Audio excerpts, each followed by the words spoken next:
Well, here's what I think is going to happen. Check me on this. Huckabee looks like the favorite to win Iowa next week. It's going to be very close, but yeah. McCain could pull an upset and beat Romney in New Hampshire. But it would be short, tight 1-2 either way, yes. And then Romney could come back and win in his real home state of Michigan, where he grew up. Yeah. And then Huckabee could win in South Carolina. And we could end up going into the big states, starting with Florida, with no real front runner, which would put Rudy back at least in play.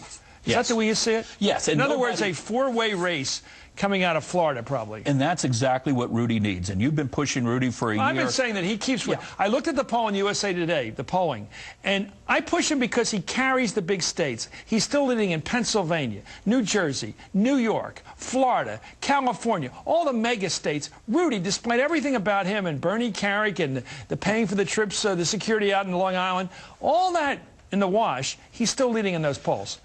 You're right. The question is the money. Can he hold on and keep money coming in to keep himself afloat through that? But, no, you're right. This is the scenario Rudy needed. And I wonder if he's going to have to be like, remember growing up you saw the vampire movies where the vampire would be asleep because he woke up in the middle of the night and he'd go like this. His eyes would just open. Can Rudy pull that in Florida, be completely asleep, and then go like this? The Giuliani people hate me enough already. I'm not going to agree with you. I'm not going to agree with you. Can he be the vampire? You're afraid of this, aren't you? You're afraid Rudy's going to come get you. Listen, Bernie Carrick's going to come get you. I've been wrong about Rudy all year. You have been wrong.